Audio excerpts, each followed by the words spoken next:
Abantu abamu abattibwa tebali tuva ku maaso bye baayogeranga bye baakolanga ku lwa bannayuganda nabyo tetuli byerabira. Kaakati waliwo ensonga lwaki ndeese obutambi buno njagala owuliriza oyige. Jeno Arondanya Kairima yafiira ku nnyonyi yafaaki Jeno Kasirye Gwanga yaleka abyogedde. Omuntu omukulu ng'oyo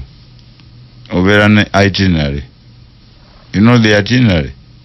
Ajja kutuuka bw'ati, ajja kusula wano, ajja kukola ki? Alonda effumbire lya Muse baaliwadde $1 million. Kutta alonda tafudde ng'omukopi. $1 million. Kasirye Gwanga, I'm telling it to you.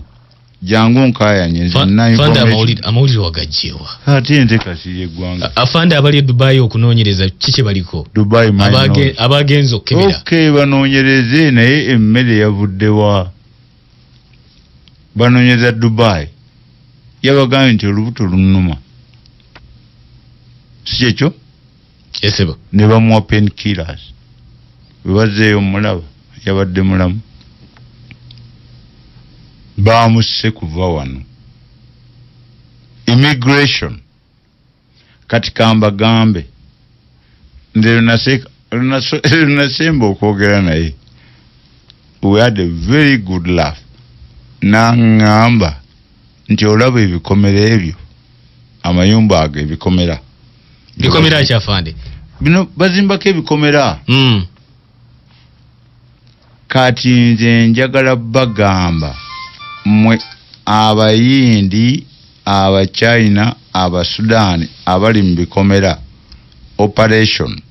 Aronda twagala muggulewo gate tulaba abantu abalimu ojja kusanga ennyumba emu wano mu Kampala ng'erimu abayindi 10. Kaakati nno okusinziira ku Brigadier General Kasirye Gwanga agamba munywanyi we yattibwa buttibwa kubanga ono yali atandise operation ey'okulwanyisa abagwira n'okubawa endagamuntu ne passport nga byayolekedde. Ulira Kaweesi. Yes.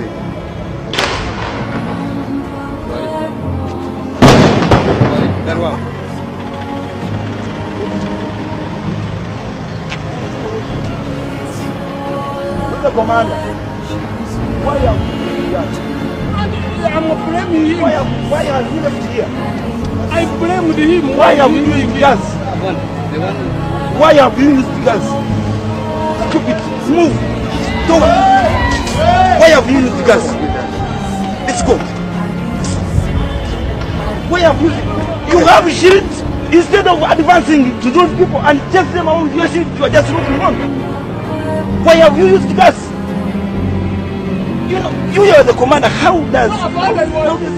Nze Eke Master mabega wa muzindalo tusimbudde. Kakati njagala okimanye ampuliriza bingi byogenda okulya n'okulaba n'okuyiga mu katambi kano akoolwaleero. Wabula video soko jimpere ekigalo tusimbule ffenna mukwano gwange ampuliriza. Jeno Arondanya Kairima yali amaze okubeera nga ayingira mu internal affairs kakati nga yakwasaganya ebyendaga muntu n'okubeera nga ona registeringa abagwira bonna abaali bayingidde mu ggwanga Uganda oba abaali bayingira ebiseera ebyo. Ensonga eno yali ekwata ku ye okugaba ennanga muntu ne passport byali mu mikono gye. Kaakati ono kigambibwa yali ayolekedde operation emanyiddwa nga Aronda nga ata mu Sudani, ata mu Nyarwanda, ata mu Lundi, ata mu Congo, ata mu Eritrea tebagenda kuddamu kufuna ndanga muntu, tebagenda kuddamu kufuna passport eza Uganda okujjako ng'oli muzaaliranwa mu nnansi omutuufu awedde emirimu. Kakati kino okusinzira ku bigenda maaso mu ggwanga Uganda mwenna muzze mulaba obululu nga mu bululu muno bagamba nti babbiramu nnyo mu kulonda. Kakati Aronda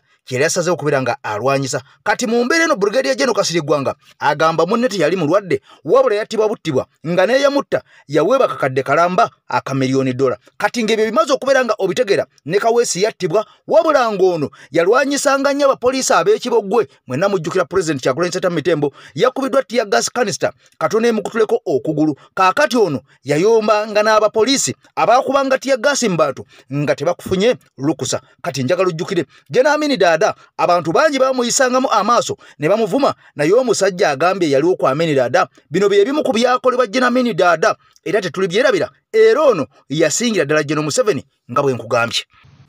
Oli baonona history kuba yaleka aguze ennyonyi 13. Amini. Hey. naliwo ng'aleeta eggaali y'omukka 11 eggaali z'omukka ezo z'obutu buliko eziri mu langi ya green ya beerera ya Uganda ng'azireeta naliwo zaali 11 oba oyagala buuza Moses Ali kuba ye yali minister of finance by then kuba byenjogera si byambu nti banyumye gy'abantu mu fridge ne mugamba nti stupid genda mu binyumiza eri kuwalagi gye mubeera nga muli embizzi etayidde gwe kati oli awo osobola okujja ewange n'oggula fridge yange kwekango onyaniriza naye ne bw'oba nkwaniriza ogenda mutya naye oyinza okugenda mu maka g'obwa president n'ogenda paka mu ffumbiro n'oggula fridge olabe emitwe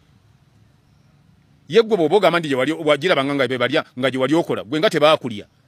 okumanya tebategeera aboogera ebyo Amini ye yaleeta wano ente enzungu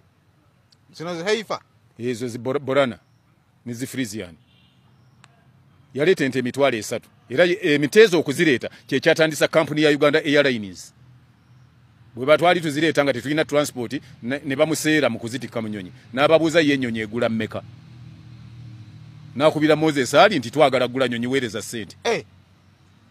Amini ayagala okuleeta enzungu wano emitwalo 3 yali atadde mu government farms ng'eyenjeru bulawula waliwo lusenke government farms zaaliwo mwe baali batadde ente ezo era nga ministry ya veterinary yezikolako n'endala ne bazireeta mu Makerere ng'abaana kubasomera bwe bamuseera transport ku kisaawe yali agenze mu Commonwealth bwe bamuseera transport n'agenda mu kampuni ya Boeing n'abagamba njagala y'ennyonyi munguzeeyo ennyonyi nti mmeka nti bweziti nti mumpe 3 n'agamba Moses Ali ntugenda gulayo ennyonyi 3 weereza ssente n'azitikanga bw'aleeta era emmotoka ezo ennyonyi ezo ebbiri basooka kuba za kago zisobole okuleeta ente bwe baamala ne baleka bazikolanga za passenger era tubadde nazo n'emu ye yagwa eyitale eyatta abantu eyitale ennyonyi emu endala bagiwambira bagitwalidde mu byakulwanyisa Yugoslavia ne bagiwamba eya Uganda yali alina yagula n'obunyonyi obuno bugenda Arua nawa babuyitanga Foka Friendship bwe bagendanga Nairobi w'abantu 12 efo ky'okulinnya bus enkala kati olunaku lulamba ng'enzija n'ekasuka mu Arua n'entuuka naye n'ekomawo kakati nno kuviira ddala mabega ng'ensi Uganda erina abakulembeze abalumirirwa ensi yaffe abalumirirwa abantu ba bulijjo abaagala okukulaakulanya ensi okusinga kati bano abaliwo mwenna muwulidde ebigambo ennyonyi gaali za mukka n'ebitongole birala bingi nnyo omusajja ono bye yalekawo naye nga wenjogerera essaawa zino bingi byatundibwa dda era nga n'abaana abamu tebasobodde kubeera nga babirabako abazaaliddwa obuzaalibwa mu ggwanga Uganda ebiseera bino ku mulembe gwa General Museveni kati nga kitegeeza nti ensi Uganda etambula edda mabega mu kifo ky'okubeera nga yongera bweyongezi okugenda maaso mukwano gwange gwe angoberera era atuuliza kati mu mbeera y'emu munnange gwe ali ku AKTV Media Uganda tutambula na mulongo waswa mu Luutansozi ono nga yekafulu yekka ajjanjaba endwadde za buli kkala era amala ebizibu ebyo by'omanyi nti byalema dda kakati ennamba nga bw'ogiraba tolonzalonza gwe munoonyeeko ebisigadde obimulekere onaaba onjulira nga tukyagenda mu maaso n'okwongera ku bubbi obukenuzi obulabbayi obukudde ejjembe mu nsi yaffe Uganda kaakati nno nakugamba nti abantu bangi nnyo abali mu NRM oba abali mu regimu eya Mwami Museveni ebintu bino nga babiraba bulungi nnyo ebigenda mu maaso ebitali bulungi naye nga baasirika baafuka bakyesirikidde kubanga bano bafunayo ekyoja mu miro bafunayo kasente bannaffe balya kati bano bamala okulya ne bakkuta n'okupiya ne bapiya ne bagamba tetujja kwogera ku bikolwa ebibi oba ebikolobero ebikolebwa gavumenti eno ku bantu banna Uganda bannansi wabula jeno akakayindo otafiire ono si omu ku abo aboogera ebigambo ng'ebyo ebiwoomu walabye ensobi ajogera wadde ng'ebimusajja wattu tasobola kubeera nga abikyusa ng'omuntu naye at least asinga bangi nnyo ababiraba ne babisiiga akazigo era ne basirika njagala nnyo tuwulire ku bigambo bino omusajja ono ng'agamba nti NRM nze sirabangako babbi balinga ba NRM mu nsi Uganda nze nkindese wanaeruka size kunoonya kalulu size kuwagira muntu yenna nzize lwa mukwano gwange alifaluku okusabira omwoyo omukyala we omugenzi kubanga bwe yafiirwa saaliwo bwe yava emaka naali mugenyi omukulu negende Bulaaya kati bwangambye nti ngenda kujjukira mukyala wange omugenzi nengamba nange kankuwerekere ngali kwantwa abeeruuka tetulonda oyo ayogera bulungi tulonda omukulembeze ate omukulembeze yoyo atuddako ebizibu byaffe namwe mulonda omukulembeze anaabatuusa ku kyenkola ki wengenda ewange nzesawa kabugu nzija kuziika ne palamenti sigenda kuzekisa zinabagamba zi palamenti ebusijja kujja bogerera dakiika 3 kayina nange nzije ntule essaawa 3 ndinza okwogerera dakiika 3 nemugamba zenduvuddeko mwabakyali bapya mwogere emunasalawo muleke mwogere emunasalawo nange takukola ki bwobala ne palamenti kumumu wantu bisatu bwala ne basawo buli mukolo babeera basebu kyebasazeewo kifu nange ngendera kwekyo abakulembeze be muba mulonda mulonde abo abakulembeze abanaabayamba si bano banfunirawa waliwo abakulembeze be mulonda banfunirawa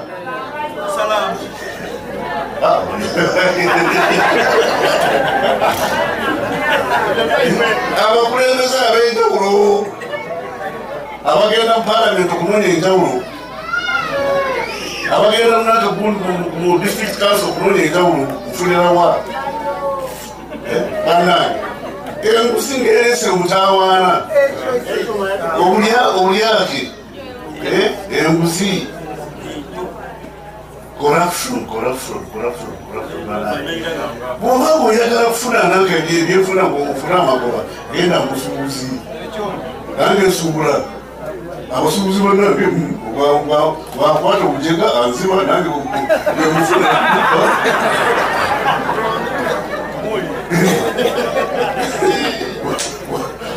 bwafuna omukisa anziba nange bwefuna omukisa nange mubba tutakenzagana nga tugenda mu kooti gendesaamu naye tuyinza kusaba eky'omukisa omulungi ku mukutu gwaffe ogw'enkyukakyuka ebigambo bingi tuzze tubyogera nga tubisharinga nammwe era nga mubiwulidde mubitegedde era nga mubimanyi kaakati ono omusajja okuvaayo okwogera bino ebigambo si bipya muzze mubimanyi wadde nga oluusi bano balwawo okubeera nga babyogera naye ffe tuba twabibagamba dda era nga mwabiraba dda era nga mwabitegeera dda kaakati nno ku nsonga eno munnange gwatambula n'omukutu gwaffe ogwa AKTV ogw'enkyukakyuka njagala nnyo omanye nti tukuletera nnyo ebigambo bino abantu bano beboogedde baleme kwekwasa nti tubawanda ebigambo mu kamwa naye nga babyeyogeredde Honorable Betty Nambooze Bakireke Mukono municipality amaze gobe mu kibya ono kyakoze mu studio asomesezza abanyampi ne bavaayo nga bamutenda butenzi njagala okimanyi nti omukyalo ono buli lwabeera waali ono ticca bya ddala twamulaba kuva mabega ng'akyali ku CBS okwo ng'akolako era ng'alinga ticca awedde emirimu kaakati ono buli lwatuuka ku mpewo eza TV oba eza radio kuba kusoma kwennyini na kusomesa era bwe babeera bamukyazizza nabo bangi basigala bamunyenyeza mutwe era nga mulimu n'ababaka baga nti nze sijja kugenda babanga Honorable Betty Nambooze gwendi naye ku pano egenda okubaganya ebirowoozo sijja kugenda kubanga ono musomesa wedde emirimu wabula njagala olabe kyakoze abasajja bano ku lwa Nuupu ne Kyagulanyi omukyalo ono akakasiza nti mpuuga Owekitiibwa Sewungu yagulira abantu be constituency ye emmotoka eyalole naga njagala esomba omusenyu n'amatafaali tuzimba amasomero nze nengula ambulance waliwo omulala yagula mwenge waliwo omunange omugwe namanya webusoga eyo bw'aba agenda kyama agenda ku banka n'abagamba mumpe ebinusunusu eby'ebitaano n'agenda n'omugugu we guti buli agenda omubuuzaako n'amuwa ebitaano bonna bannabyabufuzi abo baba mu kikolwa kyakugabira balonzi naye olaba buli omu agenze mu layini gyakola ki jakkiririzaamu omu omusanga asima nayikonto oyo aba ebyamazzi abiraba nga nsonga nkulu nzo nsanga mu ambulance kubanga nkitwala nti ebyobulamu kikulu jendi olisawunga omusanga by'amasomero so bannabyabufuzi newankubadde baba bakola ebyobufuzi kubanga era buli munnabyabufuzi okujjako alimba buli munnabyabufuzi akola byabufuzi. That's why you a politician. Sisuubira kubeera munnaddiini kuba siri munnaddiini sijja kubuulira njirisi. I'm a politician era okuva ku makya paka olweggulo nkola byabufuzi. N'olwekyo omuntu ajja kujja wano akigambe kyekiri kyegambye nti if you don't do research ebintu ebibeera mu Uganda gwe n'obivuunula bulala bibeera ne mawanga amalala.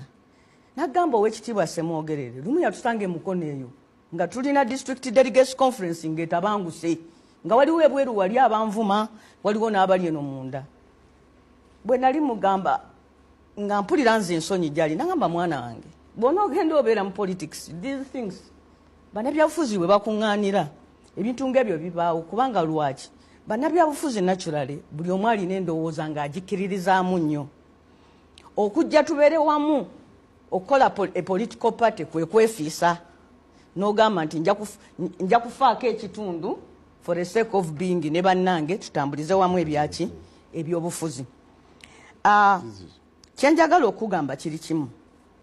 nti singa ogoberedde ebibadde mu Conservative Party ya Bungereza nga baleeta ne Prime Minister ne batuuka ne bamulemesa ne bamugjayo. Ekyo kikulaga nti bannabyabufuzi buli bwe babeera bino ebintu bikola ki bibeerawo. Bw'ogenda e Kenya bo bali so liberal. Every election attracts a new political vehicle. Every election they are equivalent of DP ya Uganda ne UPC kubanga eyasembayo okuba president wa DP ye Kenya eri enkadde y'emyaka gy'enkaaga eyali Kibaki ne bwe yali ajja mu buyinza ate si teyagira mu DP. Tokyasobola kugamba ba Kinyata about Kanu oba baali bavuganya balayira about Kadu. Bo batambula buli election bakolawo a political outfit giyite political party kubanga bo bazitwala nti political parties are vehicles. Fe wano e Uganda twali twagala okuyingira tendency eringanga egamba nti political parties are cultural institutions nti nabo bwakabaka nti kintu kyansikirano but okujja kwa FDC kati n'okujja kwa NUP n'ebibiina ebirala nga ekikulemberwa Mugisha Muntu n'ebirala nga bwe nagamba Uganda olwaleero erina 38 registered political parties.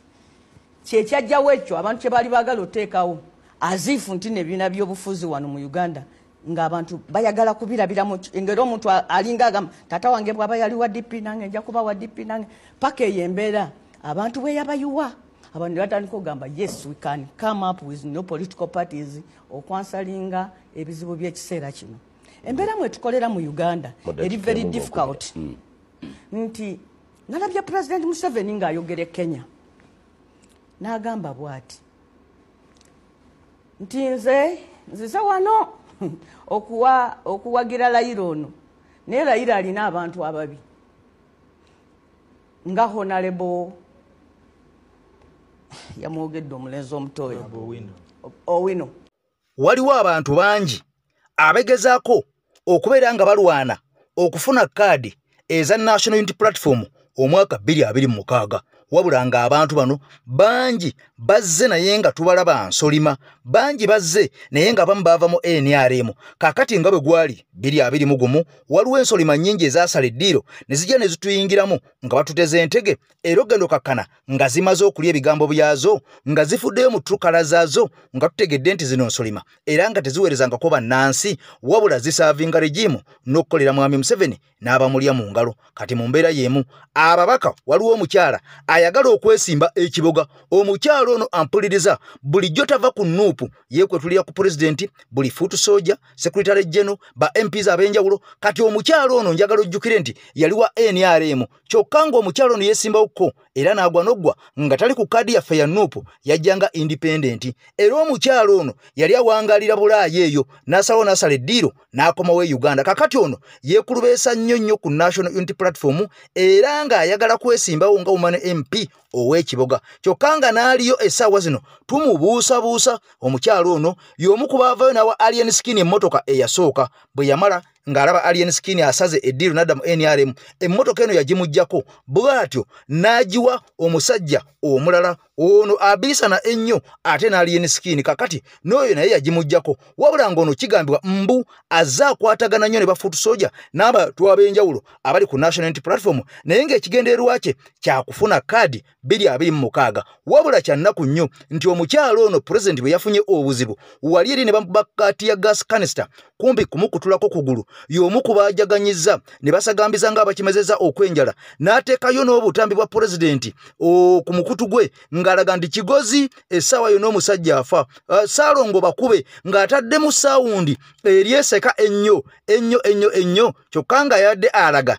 nti ayagala nnyo kaadi era anyolerwamu naffe kati omukyalo ono abasajja n'abakazi kuno ku mukutu bamaze ne bamulabuukirira ebigambo bye bamugambye byandibanga bitono naye ng'ate erudda binene ddala era nga bingi njaga tukwatagana tukkirire mu katambi kano owulire omukyalo ono enkwezenge gye tuguddemu nga bukyali era n'ebya kaadi ono abifuye mu ng'ombe gwe simanyi eyeeyita maama Kiboga simanyi maama Kiboga naawe tandika todda temutusumbuwa omuntu akulira ekibiina era bwe twagala okufuuka pulezidenti w'eggwanga lino mu butongole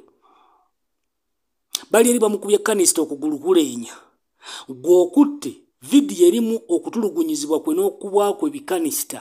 ne bafuutu soja abalala n'abakulira ekibiina abalala gwe n'oteekamu bisimanyi Ssaalongo bakube Ssaalongo this is a history in making kati history kigwe baali bakola awo wakubanga bamutta wakubanga bakola ki togeza noonyega ekigambo nti gwe wabiteekayo tomanyi because ku myaka gy'oli mukazi mukulu bintu by'okuloba obimanyi tuli mu kwegobako bantu bankwe ate nammwe abalala abaagala okujja okubeera naffe ate nammwe muli bankwe kakati nnyabo oba yeggwani I don't care sikumanyi era saagala nnyo nakukumanya tandika okitegeera ffe tetumanyi ebyo abafuutu soja simanyi wawaayo fuutu soja 1000 simanyi wamuwaayo ffe ebigendera byaffe si bya 1000 si bya mutwalo si bya kubawa bumotoka tandika genda weesimbirawo mu NRM oba mu DP oba mu UPC ewaffe wakulemye kuba tugenda kukusabula paka kuwulira bubi tosobola kubanga oyagaliza muntu atukulembera kufa ate n'oyagala ojje tukuwe kaadi okwo kutumanyiira parking enzinazo ogende ewuwo totubuulira ebyo ffe n'abeeyita abaffe tubakuba kasita bakola ensobi twagala bantu bali direct twagala bantu bali straight wali wano otegeeza ki Ssaalongo bakube oli ku gundiyo WhatsApp yo otaddeko update olaga abantu nga bw'oli omusanyufu ate Kyagulanyi tagenda kufa kakati nnyabo bino bimweyambaza buovulo ebyo n'obukoofiira n'okulowooza nti kino ekibiina ky'abantu ba fashion nti wajja eno mu fashion tebikola eno ewaffe evaffe tubeera serious kwatamu obugoye bwo nga bwe bwajja bw'oba ogenda ate nakulaba mukazi gwe buli kookola kamera nze mpadde y'ettaka basimbeko eddwaye nze mpadde ate buli bw'oliraba omugagga ng'akola ebintu ebyekisirusiru mu kaseera k'akalulu simanyi nagenze ku kyaki n'ensonda olukamera simanyi nawadde abakyala b'egindi kino olukamera simanyi mpaddeyo ettaka lyange kino olukamera ndeesa ambulensi lukamera ng'omanya talina makulu nga byonna bwabibawadde era bw'alina okutuuka mu paliamenti n'akola ziddulizo okuzza ebibye kakati nnyabo parking enzinazo parkinga bugistringi bwo otambule otuviire ffe tebatwesiriwalizaako genda weesimbire mu kibiina ekirala bagenda obeere independent bwona atuwangula izulu nyefu oyo wenkuomu tuba tumuwonye genda tuviire toyinza kwagaliza mukama waffe kufa ate nojja osaba gundi osaba kaadi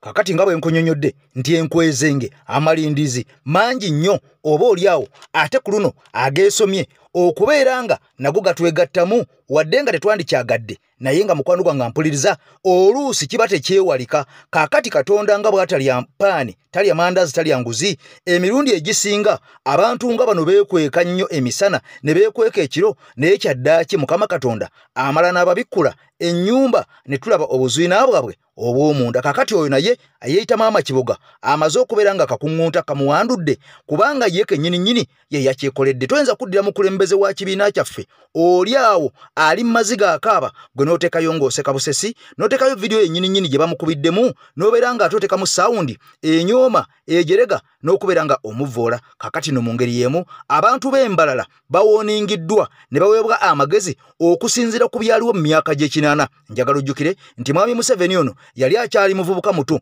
yeesimbawoko Embalala constituency Mbalala North era ono yagwa n'enkoona n'enywa ng'eyamuwangula yali Sam Kuteesa Kahamba kakati nno omusajja ono yatuuka n'ogenda mu kkooti n'aloopa ng'agamba nti bamubbye era ono omusango ne gumusingira eyo kakati ono tekyammalira akalulu k'ekinaana bwe kaggwa yasalawo okubeera nga ayingira ensiko kakati abantu b'Embalala baamumma akalulu era baalina ensonga zaabwe lwaki baamumma akalulu wadde ng'ono agamba nti naye Munyankole nga bo era baasalawo okulonda Sam Kuteesa Kahamba gwe baawa akalulu kati njagala oli ebigambo bino eby'omusajja ono bwino gwaleese ku nsonga eyo lwaki ono baamumma akalulu era lwaki obululu bubbibwa ennaku zino.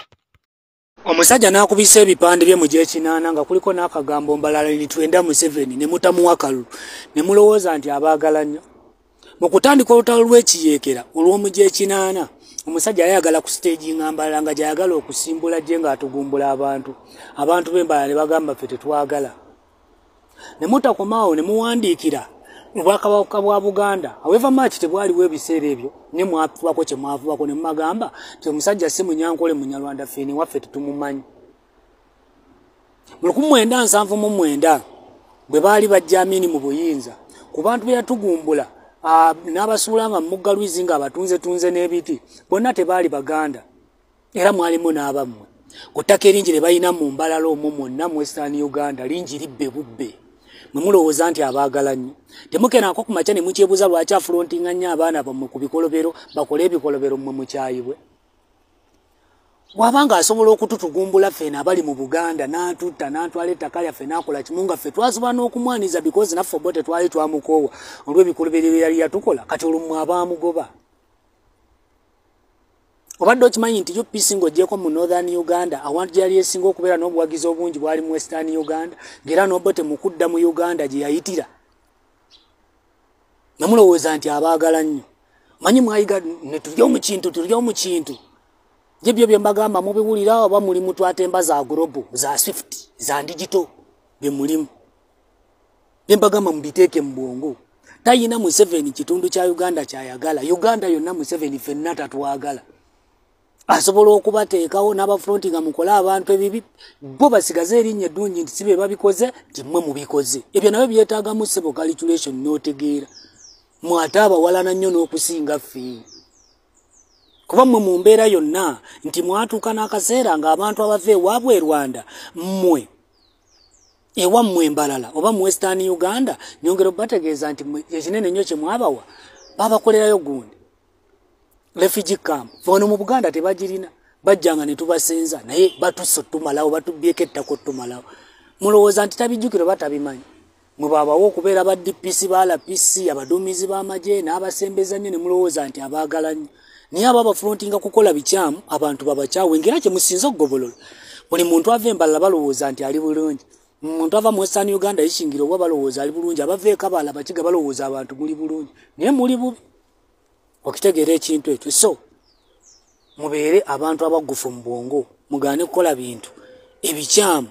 ku bannayuganda mwe nga mulowooza nti abasitagingayo abaagala nno kakati nno emboozi tebankadde aginyumya yagikaddiya oba oliawo ebigambo omaze okubeera nga obiwulirira ng'obitegeera lwaki Mwami Museveni abantu baamumma akalulu ab'Embalala era ng'ono yayagala nnyo n'okubeera nga alwana oba okulwanyisa